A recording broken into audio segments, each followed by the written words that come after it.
ce n'est pas tout le monde qui est qualifié dans un autre domaine qui serait forcément qualifié dans le domaine agro-pastoral. Si je prends par exemple les architectes, eux savent que voilà, pour construire une maison solide, il faut telle chose, telle chose, telle chose. Mais cet architecte en question peut ne pas maîtriser les choses en agriculture. Ceux qui vont travailler dans la ferme, il faudrait que ce soit des personnes qualifiées. Si ce ne sont pas des personnes qualifiées, il urge que ces personnes soient formées. La semaine dernière, j'ai visité une ferme, une très grande ferme d'ailleurs, et l'installation de cette ferme a nécessité assez de fonds. Quand on voit tout ce qui est dans la ferme, au moins l'argent qu'il a fallu pour l'installation de cette ferme peut aller jusqu'à 300 millions de francs CFA. Puisque dans cette ferme-là, on fait l'aviculture, on fait l'élevage du bétail, il y a les machines agricoles, on fait la porciculture, on fait pratiquement tout. Mais la ferme aujourd'hui ne rentabilise pas comme il faut. Et quand j'étais allé dans cette ferme-là, franchement, c'était du gâchis. On peut se dire qu'au départ, le promoteur n'a même pas contacté les spécialistes dans le domaine. Peut-être qu'on a juste vu un architecte qui est venu faire les installations. Et franchement, aujourd'hui, ce qui se passe là-bas, c'est du n'importe quoi. Et dans cette vidéo, clairement, ce que je veux faire, c'est de vous retracer ou de vous donner quelques éléments que j'ai découverts là-bas et qui vous permettront, bien évidemment, à votre niveau, de ne pas commettre ces erreurs qui vous coûteront énormément d'argent. Quand on parle aujourd'hui de l'agro-pastoral, en réalité, nous sommes tous concernés. Ce n'est pas Lucien qui fait la vidéo qui est concerné, ce n'est pas vous non plus qui regardez la vidéo qui êtes concerné, mais nous sommes tous concernés. Donc, déjà que nous n'avons pas assez de moyens, ou déjà que nous sommes dans un processus où on veut booster ce secteur-là, l'agro-pastoral, il faudrait quand même qu'on évite pas mal d'erreurs. Mais bien avant ça, je vais vous montrer ici, je suis dans l'une de nos fermes, là où nous sommes actuellement de produire les poulets de chair. Et je vais vous montrer quand même nos bébés, là, ce que nous avons à l'intérieur. C'est juste 500 sujets. Quand même, je vais vous montrer ça. Je pense que ça vous fera plaisir de les voir. Vous savez, les amis, si vous voulez commencer votre projet, vous devez bien commencer. Vous ne devez pas faire certaines choses. D'accord? Il est important de bien commencer. Et c'est l'effort que je fais. Parce que sur cette chaîne-là, je vous motive, je vous donne l'énergie nécessaire pour vous lancer en agro-pastoral. Je vous donne tout ce qu'il faut pour éviter des erreurs. Donc là, nous allons rentrer ici. Bon, je pense que vous avez vu une vidéo. J'avais fait la vidéo avec la promotrice de la ferme et je vous ai montré les installations et autres. Vous allez voir ici, nous avons commencé la production. Je vais vous montrer nos bébés. Donc là, ici, nous faisons la production des poulets de chair, les COP 500, et vous les voyez, ils font à peine 2 semaines. Donc actuellement, ce sont les stagiaires qui sont en train d'arranger l'aliment là à l'intérieur. Et la croissance est normale. On venait de peser 10 échantillons et déjà nous avons le poids requis. Déjà en quelques semaines, nous allons donc les écouler. Donc vous savez, ces genres de choses comme ça, avant de commencer, vous devez vous préparer suffisamment. Bien sûr, c'est rentable, mais il ne faut pas négliger certaines choses, au risque de perdre le peu d'argent que vous avez. Donc, je vous disais que nous allons retourner. Et donc, une fois dans la ferme, j'ai constaté des choses qui m'ont tellement choqué. C'est une grande ferme qui a nécessité assez de fonds.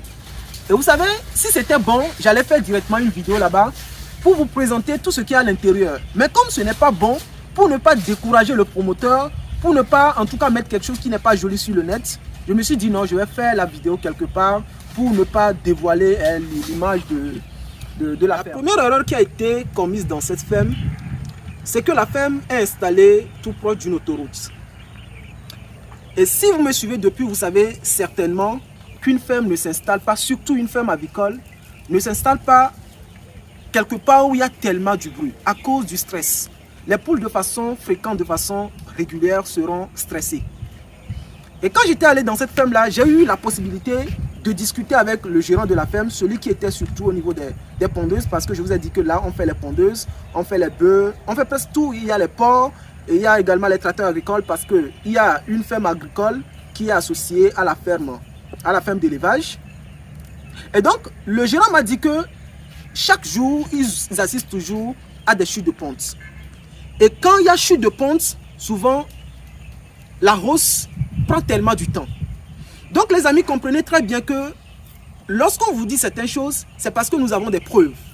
Il est important de ne pas installer une ferme tout proche d'une autoroute ou quelque part où il y a tellement du bruit. Ça peut être dans un quartier, oui. S'il n'y a pas tellement du bruit, il n'y a pas de souci. Et au-delà de ça, ils ont associé le gros bétail, il y a les bœufs, avec l'aviculture, avec l'élevage des volailles sur une surface très restreinte. Ce qui fait que c'est simplement que quoi? Avec les bœufs, il y a les mouches, il y a les moustiques. Et déjà, les poules n'aiment pas les moustiques. S'il y a les moustiques, il y a la variole qui va s'installer. Donc, ce qui fait que chaque fois, ils sont un challenge avec les maladies. Parce qu'ils ont associé pas mal de choses. Il y a les dindons, il y a les porcs. Donc, ils ont associé pas mal de choses sur une surface très restreinte. Donc, si vous voulez, en tout cas, avoir une ferme intégrée ou une ferme où vous faites pas mal de choses, il faudrait quand même respecter une certaine distance d'une structure à une autre. Ça, c'est très important. Ce qui fait que dans cette ferme-là, c'est rien que les maladies à tout moment. Et quand tu rentres déjà, tu vois les déchets des bêtes, des bœufs, tu es obligé de marcher là-dedans avant d'aller au niveau des volailles. Ça, c'est du n'importe quoi. Je vous ai dit que pour réussir l'élevage, c'est l'hygiène. Si vous ne voulez pas réellement appliquer l'hygiène, eh bien, vous allez vous confronter toujours aux maladies. Et la deuxième erreur, c'est que le promoteur, après avoir discuté avec la personne en question, le gérant, il m'a dit qu'il a recruté ceux qui sont dans la ferme en fonction des connaissances, de l'affinité qu'il y a entre elles. C'est-à-dire que ce sont les membres de la famille qui sont principalement dans la ferme. Ce ne sont pas des personnes qui sont qualifiées, qui ont l'aptitude nécessaire, qui ont la compétence nécessaire pour bien mener tous les projets et toutes les unités dans la ferme. Ce sont des personnes qui ne savent absolument rien, qui sont là seulement comme ça. Même d'ailleurs, les structures étaient mal construites. Quand je prends la porciculture, c'était de n'importe quoi. C'est très très mal construit. Donc les choses ne sont pas optimisées. Quand on voit les bâtiments, ce sont de vrais bâtiments. Quand je parle des poulaillers, ce sont de vrais poulaillers. Vous vous rappelez bien, sur cette chaîne-là, je vous ai dit qu'en réalité, si vous voulez commencer l'aviculture, commencez bien, mais minimisez dans les coûts d'investissement. Vous pouvez construire un poulailler qui respecte les normes, mais qui ne vous revient pas trop cher. Donc là, quand tu vois déjà les poulaillers, l'architecte, il pensait qu'il veut construire R+, quoi. Oh, c'est pas comme ça. Déjà, ça va prendre plusieurs années avant d'amortir ça. Même en lançant votre projet, vous n'allez pas prendre un architecte qui est à côté là, parce qu'il est de votre famille, parce que lui là, il va vous aider. Non, est-ce qu'il a la compétence? Est-ce qu'il a l'information nécessaire? Est-ce qu'il sait comment on fait ça, ça et ça? Vous voyez un peu ce que je veux dire? Donc je dirais que le promoteur au début, il n'a pas contacté de bonnes personnes. Et aujourd'hui, ça le coûte énormément. Et comme je disais, au niveau des différentes structures, c'est la famille, c'est les membres de la famille qui ne sont pas qualifiés. Donc aujourd'hui, quand tu vas dans cette ferme-là, je plains beaucoup le promoteur. Il a investi énormément, mais le résultat n'est pas ça. Le résultat n'est pas ça. Donc l'information, elle est toute simple. Premièrement, il ne faudrait pas installer votre ferme tout proche d'une autoroute. C'est-à-dire là où il y a tellement du bruit. Je ne vous dis pas que vous ne pouvez pas faire l'élevage dans votre quartier. Vous pouvez le faire s'il n'y a pas tellement du bruit. Deuxièmement, il faut respecter la distanciation entre les structures. D'accord? Vous n'allez pas installer votre poulailler ici et à côté là en même temps, on a la porcherie. Ce n'est pas bien. Ou bien à côté en même temps, on est en train de faire notre élevage. Ce n'est pas bien. Donc il faut respecter la distance entre les différentes structures dans la ferme. Et troisièmement, les amis, ce n'est pas tout le monde qui est qualifié dans un autre domaine qui serait forcément qualifié dans le domaine agropastoral. Si je prends par exemple les architectes, eux savent que voilà, pour construire une maison solide, il faut telle chose, telle chose, telle chose. Mais cet architecte en question peut ne pas maîtriser les choses en aviculture. C'est l'histoire de ce monsieur-là qui m'a contacté tout récemment et qui a investi énormément dans un projet. Mais malheureusement, l'architecte au début ne maîtrisait absolument rien. Il a construit un beau poulailler, mais qui ne respecte même pas la direction. Ça, c'est la moindre des choses. Ce poulailler-là qui ne respecte même pas la direction. Et de façon formidable, il y a toujours chute de ponte, parce que c'est avec les ponts, il y a toujours chute de ponte dans la ferme.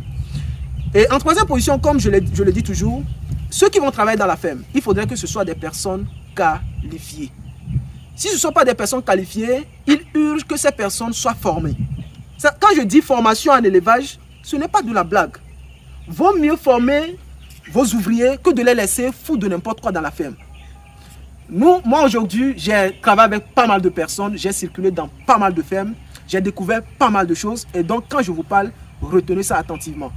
Ça va vous aider énormément. Bon, voilà tout ce que j'avais à vous partager dans cette vidéo. Dites-moi ce que vous en pensez dans les commentaires. De temps en temps, je ferai des vidéos comme ça pour ne pas vous nuire dans vos projets, pour éviter que vous commettez les mêmes erreurs dans vos projets. Alors, sur cette chaîne, je vous parle du business, mindset et de croissance personnelle. Et s'agissant du business, je mets beaucoup plus l'accent sur l'agriculture et l'élevage. Vous savez, nous importons énormément de denrées alimentaires. Il faudrait que l'opportunité soit saisie et qu'on arrête les importations. Je m'appelle Lucien et d'ici là, je vous donne rendez-vous dans une prochaine vidéo. Ciao.